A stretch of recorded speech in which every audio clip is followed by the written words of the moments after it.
जय हिंद साथियों। Physical education world में आपका स्वागत है। आज की क्लास में हम लोग स्टेट लेवल 3 के प्रश्नों को हल करने वाले हैं। इसका आयोजन 2023 में हुआ था।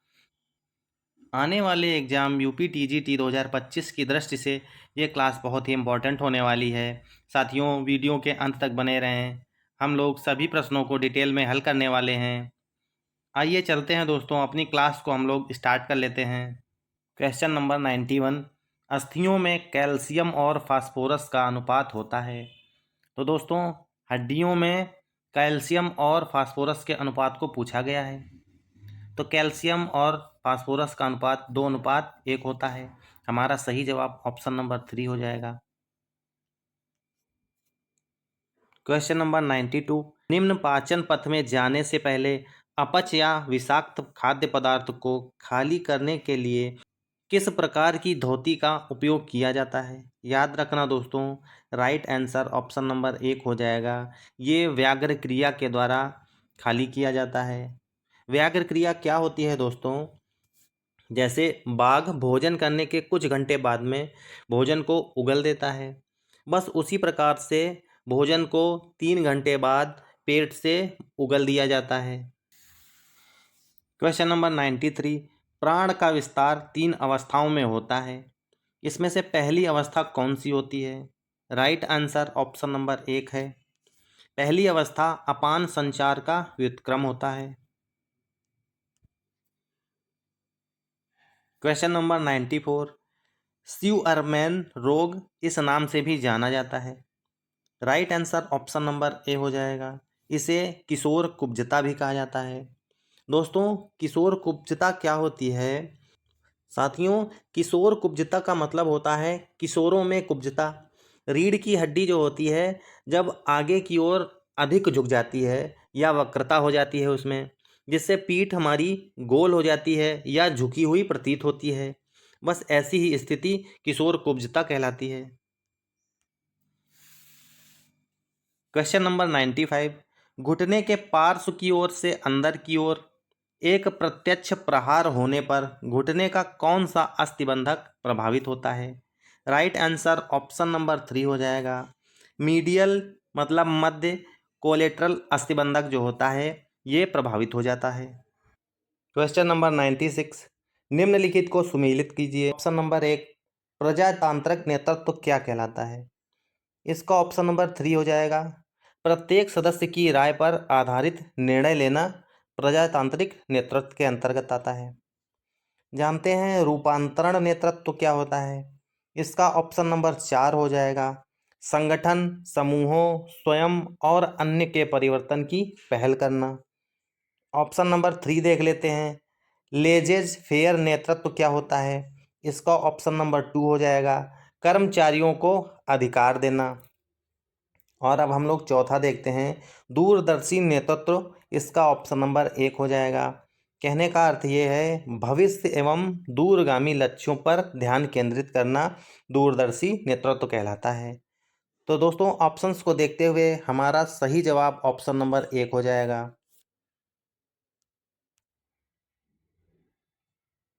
क्वेश्चन नंबर 97, निम्नलिखित कथनों को ध्यानपूर्वक पढ़िए एवं सही विकल्प को चुनिए। आइए देखते हैं कथन नंबर 1, त्वरण चाल अधिकतम चाल को अधिकतम संभव अवधि के लिए बनाए रखने की योग्यता होती है। साथियों, अगर अधिकतम चाल रखी जाती है तो ये अधिक अवधि के लिए नहीं रखी जा सकती है, तो ये ऑप्शन हमारा गलत हो जाएगा। अब जानते हैं कथन 2 को, गतिविधि चाल एक एकल गतिविधि को न्यूनतम समय में करने की योग्यता होती है। ये हमारा सही जवाब हो जाएगा। साथियों, हमारा इस प्रश्न का सही जवाब ऑप्शन नंबर 4 हो जाएगा। केवल कथन 2 सही है। क्वेश्चन नंबर 98, किस प्रकार का शोध केवल अनुभव अथवा अवलोकन पर निर्भर करता है? सही जवाब ऑप्शन नंबर 2 हो जाएगा। अनुभाविक शोध जो होता है वो केवल अनुभव एवं अवलोकन पर निर्भर करता है। क्वेश्चन नंबर 99, कौन सी समन्वय योग्यता कार्य के एक निश्चित क्षेत्र के संबंध में समय और स्थान में शरीर की स्थिति और गतिविधि को निर्धारित एवं परिवर्तित करती है। राइट आंसर ऑप्शन नंबर 3 हो जाएगा। ये निर्धारण योग्यता होती है। क्वेश्चन नंबर 100, इंफ्रारेड विकिरण की तरंग दैर्ध्य होती है। राइट आंसर ऑप्शन नंबर 3 हो जाएगा। 760 nm से 1 mm तक होती है। क्वेश्चन नंबर 101, निम्नलिखित में से कौन सा कंप्यूटर का अस्थिर प्राथमिक भंडारण उपकरण है। राइट आंसर ऑप्शन नंबर 3 हो जाएगा। रैम कंप्यूटर का अस्थिर प्राथमिक भंडारण उपकरण है। क्वेश्चन नंबर 102, वर्ष 2022 में अर्जुन पुरस्कार से सम्मानित भक्ति प्रदीप कुलकर्णी किस खेल से संबंधित हैं। राइट आंसर ऑप्शन नंबर 4 हो जाएगा। भक्ति प्रदीप कुलकर्णी शतरंज से संबंधित हैं। क्वेश्चन नंबर 103, दिनेश जवाहरलाल 2022 में एक राष्ट्रीय पुरस्कार से पुरस्कृत हुए। यह पुरस्कार कौन सा राष्ट्रीय पुरस्कार है। साथियों, ये पेपर 2023 में आयोजित हुआ था, इसलिए इसमें करंट अफेयर्स 2022 के क्वेश्चंस हैं। तो साथियों, इस प्रश्न का सही जवाब ऑप्शन नंबर 2 हो जाएगा। द्रोणाचार्य पुरस्कार इन्हें मिला था, वो भी लाइफ टाइम कैटेगरी में।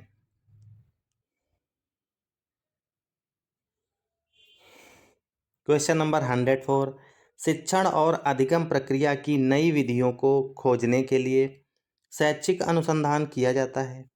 यह किस प्रकार के अनुसंधान का उदाहरण है। सही जवाब ऑप्शन नंबर 2 हो जाएगा। इसे अनुप्रयोग अनुसंधान कहा जाता है। क्वेश्चन नंबर 105, मानव शरीर के औसत ऊतक में 3 मेगाहर्ट्ज पर पराध्वनि चिकित्सा की तरंग दैर्ध्य क्या होती है। राइट आंसर ऑप्शन नंबर 4 हो जाएगा। 0.8 mm की तरंग दैर्ध्य होती है। क्वेश्चन नंबर 106, दोस्तों मिलान करना है। आइए जानते हैं। पहला, ब्रेडी वॉलीबॉल परीक्षण, इसकी स्थापना 1945 में हुई थी। अब जान लेते हैं मैकडोनाल्ड साकर परीक्षण को। इसकी स्थापना 1951 में हुई थी। थर्ड नंबर पे हमारा आ जाता है जॉनसन बास्केटबॉल परीक्षण। इसकी स्थापना 1934 में हुई थी। और अंत में लॉकहार्ट मैकफरसन बैडमिंटन परीक्षण आ जाता है। इसकी स्थापना 1949 में हुई थी। तो साथियों, हमारा सही जवाब ऑप्शन नंबर 2 बन रहा है। क्वेश्चन नंबर 107, कंकाल पेशी की सबसे छोटी संकुचनशील इकाई होती है। राइट आंसर ऑप्शन नंबर 1 हो जाएगा। कंकाल पेशी की सबसे छोटी संकुचनशील इकाई पेशी तंतु कहलाती हैं। क्वेश्चन नंबर 108, किसी संधि पर वह गतिविधि जो शरीर के किसी भाग को आगे की ओर लाती है। सही जवाब ऑप्शन नंबर 2 हो जाएगा। इसे प्रोट्रैक्शन कहा जाता है। क्वेश्चन नंबर 109, निम्नलिखित कथनों को सावधानीपूर्वक पढ़िए एवं सही विकल्प को चुनिए। देखते हैं कथन नंबर 1 को। अनुप्रस्थ तल शरीर को ऊपरी एवं निचले भाग में विभाजित करता है। ये बिल्कुल सही है। कथन नंबर 2 देखते हैं। सैजिटल फ्रंटल और क्षैतिज तल कार्डिनल तल कहलाते हैं। ये भी हमारा बिल्कुल सही है। कथन नंबर 3 को देख लेते हैं। मिड सेजिटल तल शरीर को एक समान दाएं और बाएं अर्ध में विभाजित करता है। तीसरा भी हमारा सही जवाब है। सभी कथन सही हैं। हमारा ऑप्शन नंबर 4 सही जवाब हो जाएगा। निम्न में से कौन सा विटामिन के का वैज्ञानिक नाम है। राइट आंसर ऑप्शन नंबर 4 हो जाएगा। विटामिन के का वैज्ञानिक नाम फाइटोन डायोन है। दोस्तों, विटामिन के को फिलोक्विनान भी कहा जाता है। विटामिन के का नाम फिलोक्विनान भी है।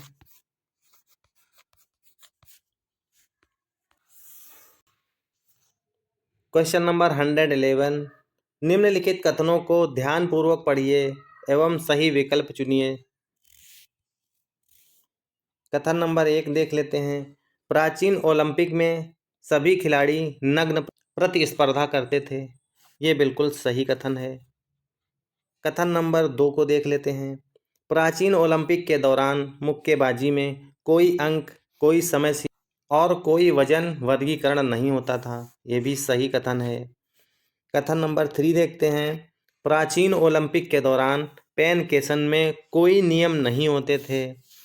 ये गलत है, नियम हुआ करते थे। तो दोस्तों हमारा कथन 1 और कथन नंबर 2 सही हैं। सही जवाब ऑप्शन नंबर 3 हो जाएगा। निम्न में कौन सा अंतरंग योग के अंतर्गत आता है? राइट आंसर ऑप्शन नंबर 1 हो जाएगा। अंतरंग योग के अंतर्गत ध्यान आता है। क्वेश्चन नंबर 114, निम्नलिखित को सुमेलित कीजिए। जानते हैं ऑप्शन नंबर 1 के अनुसार आगे की ओर झुकना, ये हमारा आकुंचन कहलाता है। ऑप्शन नंबर 2 को देख लेते हैं। बगल की ओर झुकना, कहने का अर्थ ये है कि साइड में झुकना, ये पार्श्व आकुंचन कहलाता है। थर्ड नंबर को देख लेते हैं। मुंह का बंद होना, मुंह का बंद होना मतलब एलिवेशन कहलाता है। हमारा दूसरा ऑप्शन सही हो जाएगा। ऑप्शन नंबर 4 देखते हैं। अंगूठे का अन्य उंगली के पोर से मिलाना। दोस्तों कहने का मतलब ये है कि अपनी उंगलियों को पेन पकड़ने की स्थिति में लाना। इसका सही जवाब अपोजिशन हो जाएगा। सारे ऑप्शंस को देखते हुए हमारा राइट आंसर ऑप्शन नंबर 1 बन रहा है। क्वेश्चन नंबर 115, एरिथ्रोपोइटिन से रक्त डोपिंग करने पर एक खिलाड़ी के प्रदर्शन को किस प्रक्रिया द्वारा सुधारा जाता है? राइट आंसर ऑप्शन नंबर 2 हो जाएगा।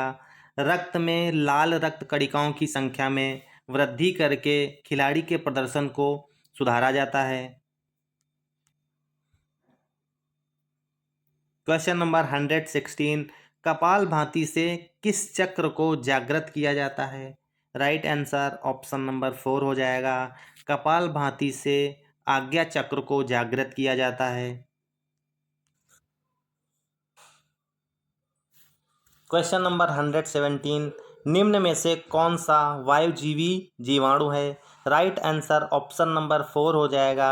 वायुजीवी जीवाणु का नाम बोर्डेटेला परटूसिस है। दोस्तों ये जो जीवाणु है बोर्डेटेला परटूसिस, ये काली खांसी को फैलाता है। क्वेश्चन नंबर 118, निम्नलिखित कथनों को ध्यानपूर्वक पढ़कर सही विकल्प को चुनें। आइए देखते हैं कथन नंबर 1 को। सॉकर में रेफरी ही टाइम कीपर भी होता है। ये कथन सही है। कथन नंबर 2 को देख लेते हैं। Reserve assistant referee on field निर्णायक के रूप में कार्य करता है। ये बिल्कुल गलत जवाब है। दोस्तों ऑप्शंस को देखकर हमारा कथन 1 सही है, तो हमारा सही जवाब ऑप्शन नंबर 1 हो जाएगा। क्वेश्चन नंबर 119, कौन सी संधि ट्रोकाइड संधि के नाम से भी जानी जाती है? राइट आंसर ऑप्शन नंबर 1 हो जाएगा। दुराग्र संधि जो होती है उसे ट्रोकाइड संधि के नाम से भी जाना जाता है। क्वेश्चन नंबर 120, कौन से शरीर प्रकार को साइजोफ्रेनिया होने का खतरा अधिक रहता है? राइट आंसर ऑप्शन नंबर 2 हो जाएगा। एस्थेनिक जो टाइप के लोग होते हैं उन्हें साइजोफ्रेनिया होने का खतरा अधिक होता है। साथियों ये आज की क्लास के हमारे 30 प्रश्न थे। उम्मीद करता हूँ आप लोगों को पसंद आए होंगे। मिलते हैं अगली क्लास में बचे हुए प्रश्नों के साथ में। तब तक के लिए हंसते रहिए, मुस्कुराते रहिए। जय हिंद।